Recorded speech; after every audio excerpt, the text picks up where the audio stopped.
Paz seja convosco. Hoje vamos dar prosseguimento ao nosso estudo sobre escatologia, que é o estudo das últimas coisas, dos últimos acontecimentos na história que Deus tem para a humanidade sobre essa terra e por toda a eternidade. E para começar, hoje nós vamos entender esse paralelismo entre as profecias de Daniel e o livro de Apocalipse. No século passado, quando eu comecei a estudar esse assunto, eu tinha muitos livros sobre o assunto e um livro desse muito interessante era sobre Daniel e o Apocalipse. É um livro da Casa Publicadora das Assembleias de Deus e ele explica muito bem o que aconteceu no livro de Daniel, que já era uma orientação, um prenúncio para as últimas coisas. Muitas vezes nós estudamos o livro de Daniel quase como um livro para crianças, com a história de Sadraque, Mesaque e Abdinego na fornalha ardente, a história de Daniel na cova dos leões e outras assim por diante que nós poderíamos comentar, mas este, a partir particularmente do capítulo 8, é um livro profético. A gente não pode esquecer que Daniel foi um dos profetas maiores e tudo que acontece naquele livro tem um papel importantíssimo naquilo que haveria de vir, naquilo que está acontecendo e particularmente nos últimos tempos. No capítulo de 1 a 7, houve uma fala para as nações gentias, contando a história da Babilônia, a vida de Daniel, seus amigos e os judeus que foram levados cativos para a Babilônia. A partir do capítulo 8, já há uma divisão onde há profecias para o povo de Israel. No capítulo 2, nós já temos uma referência ao sonho de Nabucodonosor em relação a uma estátua. E no capítulo 7, nós temos a visão dos 4 animais. Essas duas visões, sonhos, são particularmente o mesmo fato, o mesmo acontecimento sobre eventos futuros. Daniel não tinha a mínima condição, humanamente falando, de saber o que estava acontecendo, o que haveria de vir. Por conta disso, até hoje nós estudamos e procuramos entender aquilo que se referia a esses eventos. Vamos dar uma verificada. Nesse sonho de Nabucodonosor, havia uma estátua onde a cabeça era de ouro, onde o tronco era de prata, a cintura era de bronze, as pernas eram de ferro, e os pés, juntamente com os dedos, eles eram uma mistura de ferro e barro. Entendendo pela interpretação que nós tivemos no decorrer dos tempos, já uma análise após essa profecia, muitos anos depois, nós compreendemos que o Império Babilônico, pelo seu esplendor, era referido a essa cabeça de ouro. O império que o sucedeu, que o derrotou inclusive, o Império Medo-Persa, seria esse tronco, incluindo os braços de prata, justamente porque ele tinha o lado dos medos e o lado dos persas, e isso estaria representado pelos 2 braços. Mais à frente, nós vamos ver pela história, nós já aprendemos isso, a ascensão do Império Grego, particularmente a partir de Alexandre o Grande. Passado mais um tempo, houve a ascensão do Império Romano, e este império se dividiu em 2. Por isso que ele é representado também por 2 pernas, o Império Romano do Ocidente e o Império Romano do Oriente. E por fim, nós temos um reino que ainda há de vir, que é um reino que vai ser descendente desse Império Romano, e é o Império Romano restaurado, onde é uma mistura de ferro e barro, ou seja, ferro e barro não dão liga, é um reino dividido, não é um reino homogêneo. Este reino ainda está por vir e nós falaremos mais à frente, e esse provavelmente será o reinado do Anticristo. E houve também no capítulo 7 uma referência a 4 animais estranhos. A descrição desses animais nós podemos ver com detalhes de um leão alado, de um urso que tinha 3 costelas na boca, de uma besta semelhante a um leopardo com várias cabeças e várias asas, e aí sim uma besta que poderia ser comparada a um dragão, a um monstro, onde não haveria uma explicação exatamente ao que ele se referia. Quando nós fazemos a comparação entre os capítulos 2 e 7, ou entre a estátua e esses 4 animais, nós vemos que a cabeça, a Babilônia, também é referida como este leão. Mais à frente nós temos o império dos Medos e dos Persas, que é semelhante ao urso. O império grego é comparado a esse dos leopardos. E o império romano, tanto o que veio e aquele que ainda há de vir, ele é comparado a essa besta.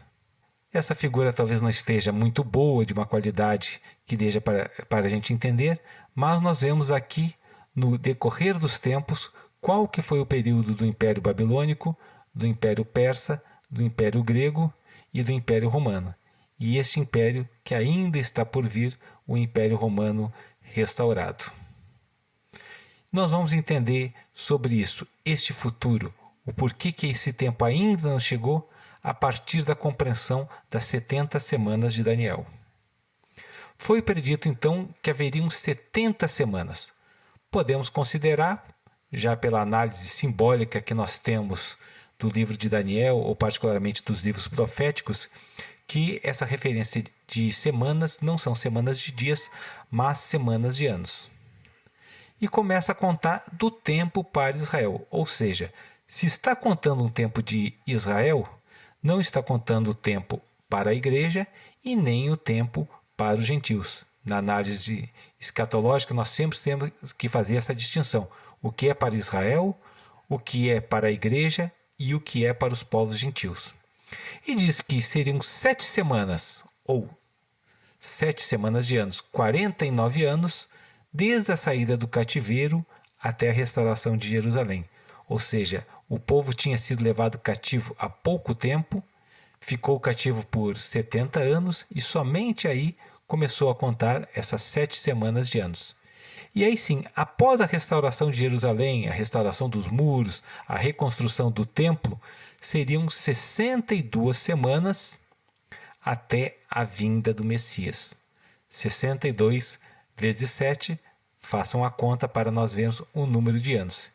E esses números já bateram, já foram comprovados, eles são fatos reais que nós estudamos hoje como já acontecidos. Por isso nós não temos dúvida nenhuma que essa última semana que falta, ainda está por vir, será efetivamente uma semana de anos ou um período de 7 anos literal. Essa uma semana ainda não se cumpriu e é o período da tribulação e da grande tribulação. Por que o tempo foi interrompido, representado aqui por essa linha pontilhada? Porque a partir da vinda do Messias, a partir da descida do Espírito Santo no dia de Pentecostes, do surgimento da igreja, o tempo parou para contar para os judeus. É como se a gente desse uma pausa na reprodução de um vídeo, na reprodução de algum programa, e dessa maneira ele só vai começar a contar a partir do momento que a igreja não estiver mais em evidência, que nós vamos ver ainda com mais detalhes, será após o arrebatamento, quando Jesus vier buscar a sua igreja. Nesse esquema nós podemos verificar que realmente se cumpriram já essas profecias sobre as 70 semanas. Ou seja, a partir do primeiro decreto de Artaxerxes, nesse período, ocorreram as 7 semanas para a reconstrução de Jerusalém, conforme descrito no livro de Neemias. A partir daí, nós tivemos mais um período de 62 semanas, e neste período, após essa reconstrução, nós temos aqui também o ministério de Jesus. Este tempo aqui está parado, está congelado, porque é a dispensação da graça, o tempo da igreja, o tempo não está contando. Ou seja, já passaram 62 mais 7, 69 semanas das 70. Essa semana que falta, essa semana de ano, também será novamente um tempo para Israel, o período da tribulação e grande tribulação, que começa no arrebatamento da igreja e o final a partir da segunda vinda de Jesus. Vamos entender justamente essas duas fases da vinda de Jesus. Ou seja, a primeira fase nós nos referimos como o arrebatamento da igreja, ou o que nós chamamos de bendita esperança, e a segunda fase, onde Jesus virá ao final da grande tribulação para estabelecer o seu reino de glória por 1000 anos, como veremos quando estudarmos o milênio, é chamado de glorioso aparecimento. Ou seja, o evento segunda vinda de Cristo é dividido em duas fases. Nesta primeira fase, o arrebatamento, ele vem nos ares para os seus, para a igreja, os salvos, lavados e remidos no sangue de Jesus. E no glorioso aparecimento, esses mesmos que subiram com ele virão acompanhando os arrebatados, os santos, os mártires da tribulação, aparecerão com Jesus para estabelecer o seu reino eterno sobre a terra, particularmente nessa fase seguinte, o milênio. Este evento da bendita esperança do arrebatamento é para todos os cristãos.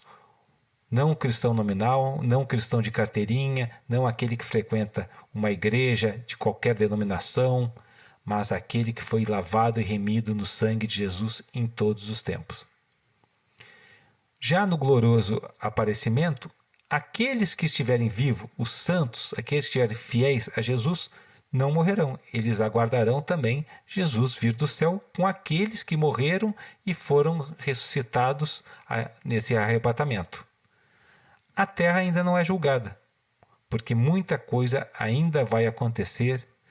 As pragas, nós veremos mais adiante todos os julgamentos, os juízos de Deus sobre a terra.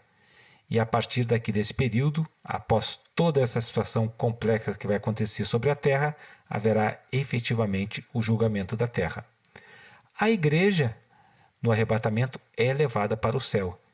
E juntamente com a igreja subirá de volta o Espírito Santo. Nós vamos ver a importância do Espírito Santo para marcar o início de uma nova época, o período da tribulação.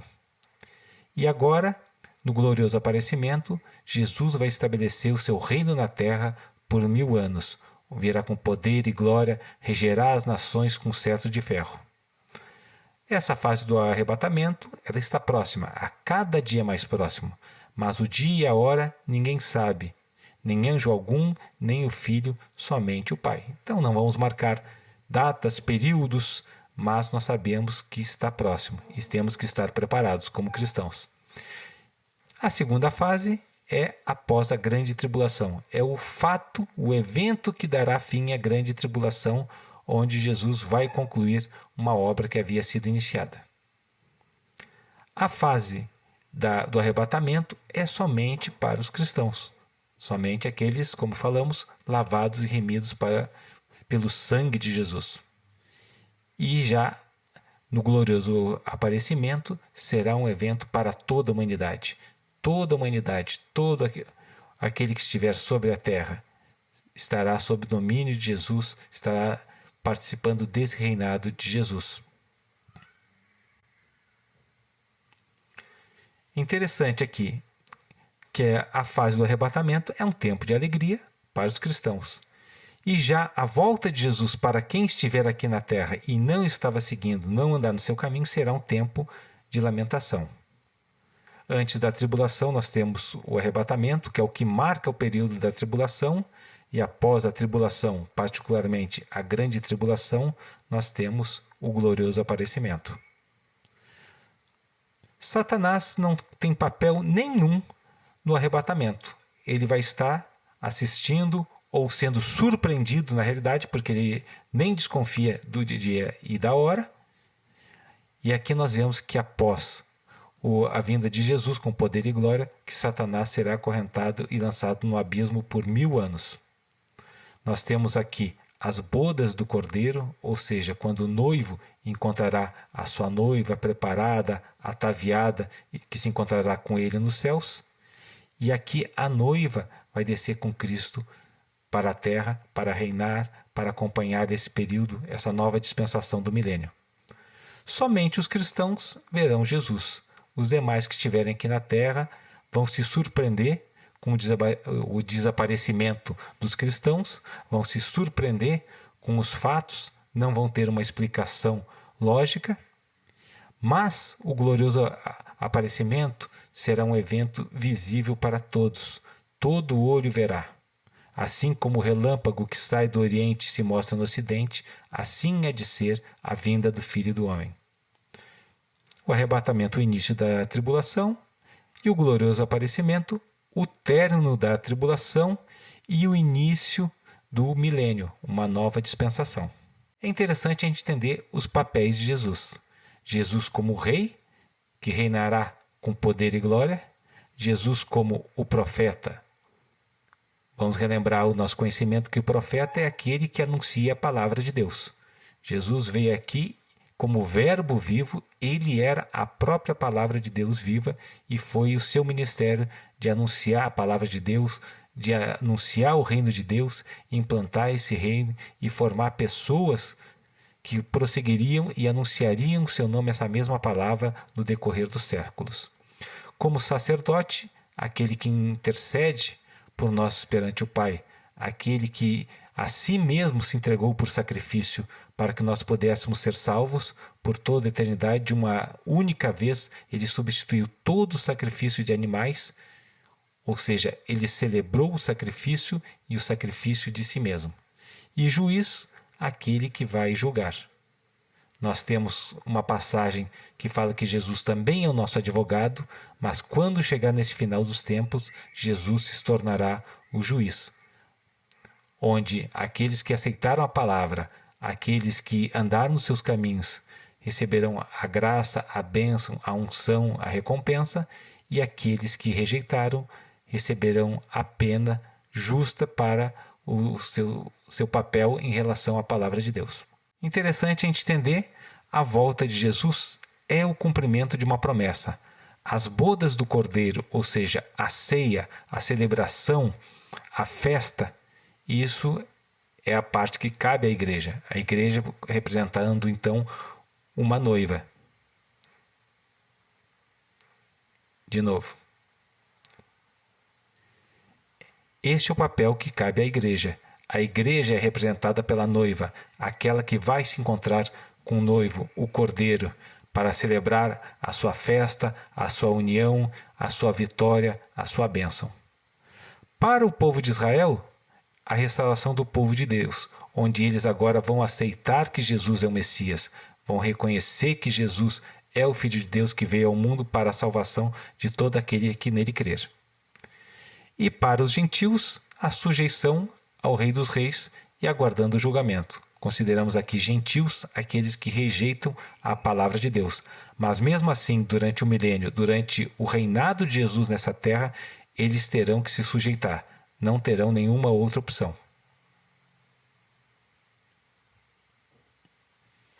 Isso é importante, há muita discussão, nós não vamos entrar aqui nos méritos, temos inúmeros argumentos contra e a favor, mas uma teoria é chamada de pré-tribulacionista, ou seja, o arrebatamento da igreja será antes da tribulação.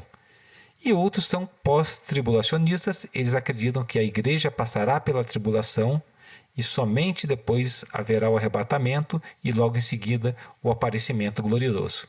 Existe uma outra intermediária que acha que o arrebatamento vai ser no meio da tribulação, ou seja, quando se iniciar a grande tribulação.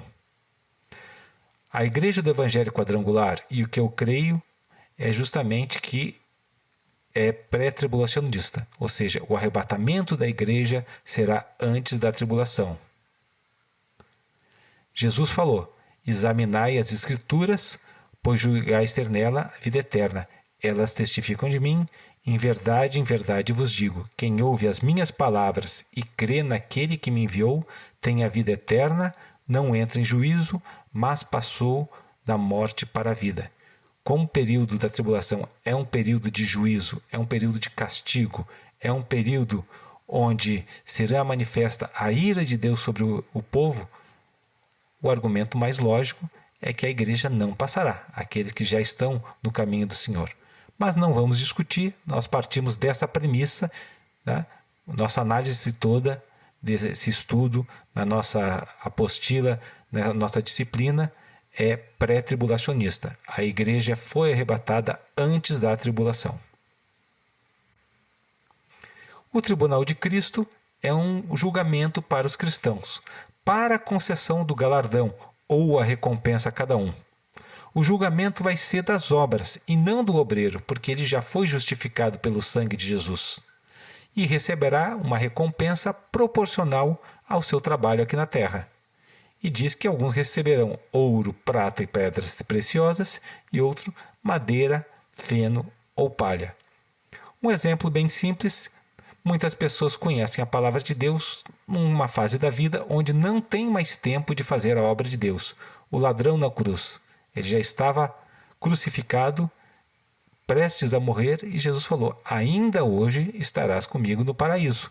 Ou seja, ele não teve tempo de descer da cruz, ser batizado, frequentar uma igreja, participar da ceia, de ofícios, nada disso. Ele não testemunhou para mais ninguém diretamente, ele não evangelizou, ele não discipulou, ele não fez algo diretamente pela obra de Deus.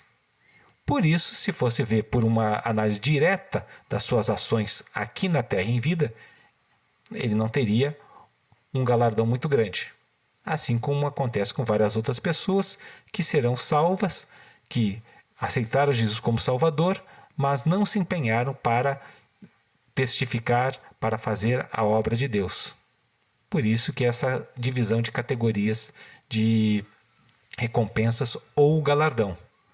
Mas se nós olharmos aqui pela história do ladrão da cruz, até hoje a sua história é contada. Até hoje o seu testemunho na boca de outras pessoas é anunciado. E pessoas são abençoadas, pessoas são salvas, pessoas são fortalecidas na fé por conta disso. Ou seja, não somos nós que julgamos quem vai ganhar o quê. Até eu digo que não é o mais importante. Não seja um caça-galardão.